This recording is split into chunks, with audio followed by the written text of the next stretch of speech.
Donald Trump ने अपनी हर एक शक्ति का इस्तेमाल कर लिया, लेकिन ईरान से स्ट्रेट ऑफ हॉर्मुज की नाकेबंदी नहीं खुलवा पाया। डोनाल्ड ट्रंप लगातार एक के बाद एक नई से नई ताकत का इस्तेमाल स्ट्रेट ऑफ हॉर्मुज को खुलवाने के लिए कर रहा है, लेकिन ईरान है कि टस से मस नहीं हो रहा है। यकीन मानो दोस्तों, डोनाल्ड ट्रंप ने सोचा भी नहीं होगा इस जंग में आने से पहले कि ईरान स्ट्रेट ऑफ हॉर्मुज को बंद भी कर सकता है। आया तो था ईरान का परमाणु प्रोग्राम खत्म करने, लेकिन स्ट्रेट ऑफ हॉर्मुज में ट्रंप फंस कर रह गया है। एक और नया जतन इसकी तरफ से करने की कोशिश की जा रही है कि शायद हो सकता है कि इस वजह से स्ट्रेट ऑफ हॉर्मुज से अपनी नाकेबंदी हटा दे, और हो सकता है कि हमारी इस चाल से यूरोप के देश स्ट्रेट ऑफ हॉर्मुज खुलवाने, अमेरिका का साथ देने मिडिल ईस्ट में आ जाएं। कौन सी नई चाल इसकी तरफ से अब चली गई है आपको आगे बताएंगे, लेकिन पहले आपको ब्रेकिंग न्यूज बता देते हैं। बड़ी ब्रेकिंग न्यूज ये है कि इजराइल के प्रधानमंत्री नेतन्याहू ने अपनी सेना को अलर्ट मोड पर कर दिया है और आदेश दे दिया है कि किसी भी वक्त ईरान के ऊपर हमला हो सकता है। उधर पाकिस्तान के अंदर अमेरिका और ईरान के अधिकारियों के बीच बातचीत चल रही थी और इधर बेंजामिन नेतन्याहू हमला करने का प्लान बना रहा था। नेतन्याहू ने ईरान के राष्ट्रीय बुनियादी ढांचे और ऊर्जा भंडारों को निशाना बनाकर हमले करने की तैयारी पूरी कर ली है। कहां कहां पर हमले करना है इजराइल को, इसकी पूरी लिस्ट तैयार हो चुकी है। इजरायली मीडिया की रिपोर्ट के मुताबिक बस डोनाल्ड ट्रंप की हरी झंडी की जरूरत है। और दोस्तों, आप तो जानते ही हैं कि बीबी कुछ कहे और डोनाल्ड ट्रंप उसकी बात ना माने, ऐसा कभी हो सकता है। बेंजामिन नेतन्याहू ने जब लिस्ट तैयार कर ली है तो ट्रंप को तो हरी झंडी देनी ही है। अगर ट्रंप हरी झंडी नहीं देते हैं तो ये इजराइल के यहूदी, इजराइल के मोसाद एजेंसी ट्रंप की लाल बत्ती जला देगी। एप्स्टीन नाम तो सुना होगा ना। शायद इजराइल की खुफिया एजेंसी मोसाद डोनाल्ड ट्रंप से यही कहती होगी हर बात मनवाने के लिए कि कैसे नहीं मानोगे, एप्स्टीन का नाम तो सुना है ना। एप्स्टीन ने डोनाल्ड ट्रंप को इतना बुरा फंसाया है, इतने सारे कांड हैं इसके कि चाह कर भी ये इजराइल का साथ छोड़ ही नहीं सकता। इजराइल की सपोर्ट इसको करनी ही करनी है। और ये अरबी देशों के जो लीडर हैं ये भी कहीं ना कहीं इजराइल के हाथों बहुत बुरे फंसे हुए हैं। इनकी भी बहुत सारी फोटोज आई हैं, नाम काफी सारे लोगों का आया है, अरबी नेताओं का भी। यही सारी वजहें हैं जो इजराइल इस तरह से खुलकर धमकियां देता है और अमेरिका की मर्जी के बिना भी किसी के ऊपर भी हमला कर देता है। फिलहाल हरी झंडी की जरूरत है और वो हरी झंडी ट्रंप की तरफ से कभी भी इजराइल को मिल सकती है। जैसे ही हरी झंडी मिलेगी, इजराइल की तरफ से हमलों की शुरुआत कर दी जाएगी और फिर उसको ज्वाइन करने अमेरिका की सेना भी आ जाएगी। आइए अब एक और बड़ी खबर आपके सामने रखते हैं। स्ट्रेट ऑफ हॉर्मुज को खुलवाने के लिए डोनाल्ड ट्रंप की तरफ से अब एक नई चाल चली गई है। डोनाल्ड ट्रंप ने कहा है कि देखिए ईरान, आपने स्ट्रेट ऑफ हॉर्मुज को ब्लॉक किया है, हम स्ट्रेट ऑफ हॉर्मुज के पीछे का और स्ट्रेट ऑफ हॉर्मुज के आगे का रास्ता ब्लॉक करेंगे। हमारी सेना कुछ देशों की सेना के साथ मिलकर स्ट्रेट ऑफ हॉर्मुज को आगे पीछे से ब्लॉक करेगी। ट्रंप स्ट्रेट ऑफ हॉर्मुज को आगे और पीछे से ब्लॉक करके पूरी दुनिया को और ज्यादा परेशानी में डालना चाहते हैं, ताकि दुनिया और ज्यादा परेशान हो और फिर ईरान से स्ट्रेट ऑफ हॉर्मुज खुलवाने जंग में कूद जाए। दरअसल डोनाल्ड ट्रंप का इरादा यह है कि जब कोई जहाज आएगा ही नहीं स्ट्रेट ऑफ हॉर्मुज से तो ईरान उससे टैक्स भी नहीं वसूलेगा। अभी ईरान की तरफ से कहा जा रहा है कि आप हमें टैक्स दो, हम आपके जहाजों को निकलने देंगे। दुनिया के कई सारे देशों ने ईरान से इस बात को लेकर समझौता कर भी लिया है। ईरान को पैसा देकर जहाज निकलना शुरू हो चुके हैं। ट्रंप को बस यही बात हजम नहीं हो रही है, इसीलिए खुली धमकी दी गई है कि कोई भी जहाज स्ट्रेट ऑफ हॉर्मुज तक पहली बात पहुंचेगा ही नहीं, और अगर वो पहुंच जाता है ईरान को पैसे देकर स्ट्रेट ऑफ हॉर्मुज क्रॉस करके जब वो अपने देश जा रहा होगा तो उसको हम आगे से ब्लॉक कर देंगे।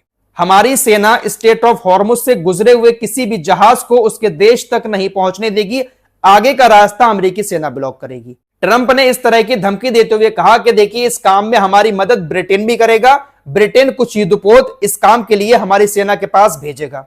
लेकिन अभी अभी खबर आ रही है कि ब्रिटेन के प्रधानमंत्री ने साफ इनकार कर दिया है कि Donald Trump straight of Hormuz को आगे और पीछे से जो ब्लॉक करने के लिए अभियान चलाने की बात कर रहे हैं, हम इस अभियान का हिस्सा नहीं बनेंगे। ब्रिटेन ने साफ मना कर दिया है। अभी तक ऑफिशियली किसी भी यूरोपीय देश की तरफ से ट्रंप के द्वारा बनाई गई इस प्लानिंग में कोई भी देश शामिल नहीं हुआ है। अभी ट्रंप सिर्फ और सिर्फ अकेला समुद्र में नजर आ रहा है। ईरानी मीडिया की तरफ से एक वीडियो जारी करते हुए इस बात का भी दावा किया गया कि आज ईरानी क्षेत्र में अमेरिका का एक युद्धपोत आने की कोशिश कर रहा था, लेकिन हमारी नेवी ने उसको पहले चेतावनी दी और कहा कि हमारी मिसाइलें बिल्कुल फायर करने के लिए तैयार हैं, हम आपको वार्निंग देते हैं कि आप यहां से तुरंत निकल जाएं। 2 से 3 बार वार्निंग दी गई, जिसके बाद अमेरिका का युद्धपोत जो ईरानी क्षेत्र तक पहुंचने वाला था फौरन वहां से भाग निकला और ओमान की खाड़ी की तरफ जाकर खड़ा हो गया। बाकायदा ईरानी नेवी की तरफ से वीडियो जारी करके इस बात का दावा किया गया है। ईरान ने कहा है कि आप कुछ भी कर लो, स्टेट ऑफ हॉर्मुज से हमारा कब्जा नहीं हटवा पाओगे। और आप ये जो स्टेट ऑफ हॉर्मुज को आगे और पीछे से बंद करने की बातें कर रहे हो, आप आकर दिखाओ, हमारी मिसाइलें आपके युद्धपोत को निशाना बनाने के लिए तैयार हैं। तो डोनाल्ड ट्रंप हर एक जतन कर रहा है कि कैसे भी करके स्टेट ऑफ हॉर्मुज खुल जाए। आए तो थे परमाणु हथियार कब्जाने, लेकिन उलझ कर रह गए स्टेट ऑफ हॉर्मुज में। अरे वो तो पहले से ही खुला हुआ था, क्यों पड़ी लकड़ी ले ली डोनाल्ड ट्रंप? और अभी भी ये पड़ी लकड़ी ले रहा है, इसका कोई लेना देना नहीं है स्टेट ऑफ हॉर्मुज से। यूरोपीय देशों का तेल निकलता है, अमेरिका का तेल थोड़ी ना जाता है स्टेट ऑफ हॉर्मुज से। लेकिन वही बात है, दुनिया का बॉस बनना है। एक बार फिर से शायद ये कोशिश कर रहा है कि मैं इस काम के लिए नाटो को बुलाऊं। नाटो इस काम में भी हमारा साथ देने नहीं आएगा और हो सकता है कि इसके बाद अमेरिका नाटो से अलग हो जाए। फिलहाल इसकी बात फिर से कर लेते हैं। बेंजामिन नेतन्याहू के ऊपर जो मुकदमा है, आपको बताया था कि संडे के दिन सुनवाई होनी थी इसकी कोर्ट के अंदर, लेकिन सुनवाई नहीं हुई क्योंकि सीज फायर टूट चुका है, बातचीत नाकाम हो गई है, सीज फायर टूट चुका है। नेतन्याहू की तरफ से खतरे का डर दिखाकर एक बार फिर से ईरान के ऊपर हमले करने की बात कही जा रही है। इजराइल का आजादी दिवस आने वाला है, तो आजादी दिवस के मौके पर पूरे इजराइल में छुट्टी होती है। छुट्टी के दिन इजरायली यहूदी बाहर निकलकर एंजॉय करते हैं, नाच गाना करते हैं। लेकिन आने वाले ईरान के हमलों का डर दिखाकर इजराइल की सरकार ने छुट्टी को रद्द कर दिया है। तो कह सकते हैं कि बहुत जल्द आजकल में ही कुछ ना कुछ इजराइल ईरान के साथ शुरू करने वाला है। अब ट्रंप ने ये जो धमकी दी है कि स्टेट ऑफ हॉर्मुज को हम आगे और पीछे से बंद कर देंगे, इस पर ईरान की तरफ से रिप्लाई किया गया है। ईरान के जो स्पीकर हैं कालिबाफ, इन्होंने कहा अगर अमेरिका को हमारी नाकेबंदी से बाहर निकलना है तो उसे ईरानी राष्ट्र का विश्वास जीतना होगा। अमेरिका की तरफ से हमसे अब तक जो भी बातचीत की गई है, अमेरिका हमारा यकीन जीतने में कामयाब नहीं हुआ है। पहले अमेरिका को सच बोलकर हमारा यकीन जीतना होगा, उसके बाद ही हम अपनी स्टेट ऑफ हॉर्मुज से नाकेबंदी हटा सकते हैं। साफ कह दिया गया है इनकी तरफ से, अगर तुम लड़ोगे तो हम लड़ेंगे और अगर तुम तर्क लेकर आओगे तो हम तर्क से जवाब देंगे। एकदम क्लियर कट बात ईरान की तरफ से अमेरिका से बोल दी गई है। दोस्तों, 2 दिन पहले मैंने आपको एक खबर दी थी कि अमेरिका की खुफिया एजेंसी ने ऐसा दावा किया है कि चाइना ईरान को बहुत सारे हथियार दे रहा है और ये हथियार किसी दूसरे देश के जरिए ईरान तक पहुंच रहे हैं। चाइना की तरफ से इन तमाम खबरों को खारिज कर दिया गया था, लेकिन कल ट्रंप की तरफ से यह धमकी चाइना को दी गई कि अगर चाइना ईरान को हथियार दे रहा है तो उसको तुरंत हथियार देना बंद करे, वरना 50% टैरिफ चाइना के ऊपर लगा दिया जाएगा और भी एक्शन चाइना के ऊपर लिए जाएंगे।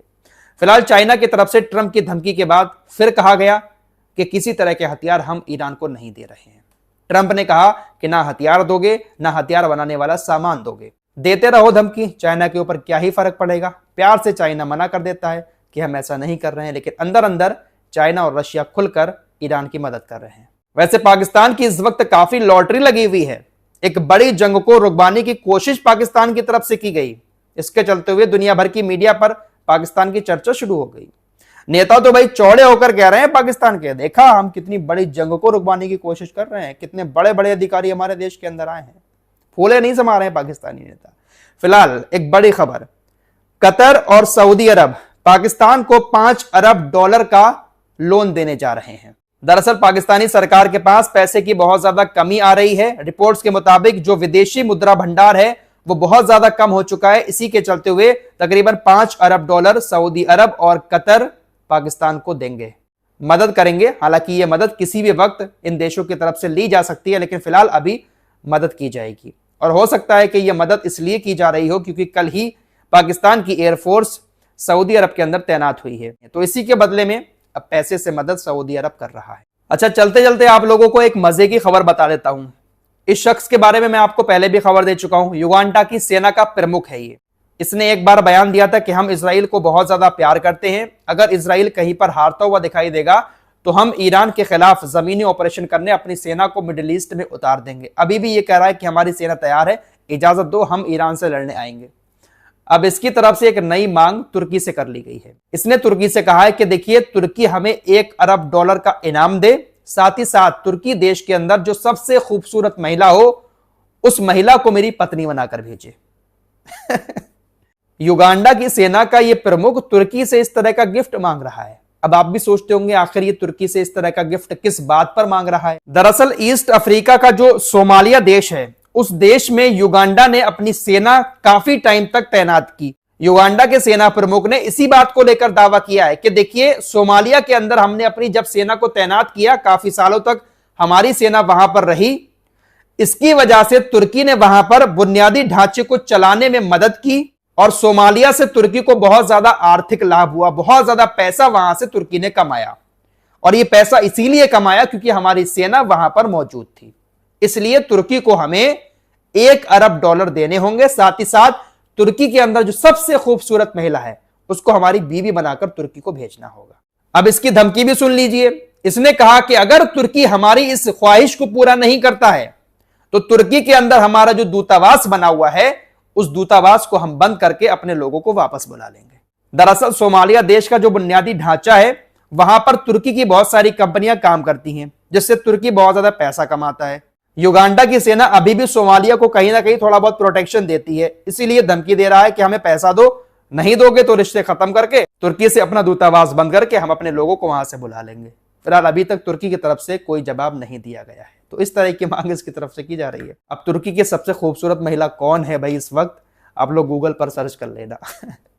फिलहाल इस रिपोर्ट में इतना ही, कुछ और खबरों के साथ फिर हाजिर होऊंगा। अपना ख्याल रखिएगा। अल्लाह हाफ़िज़।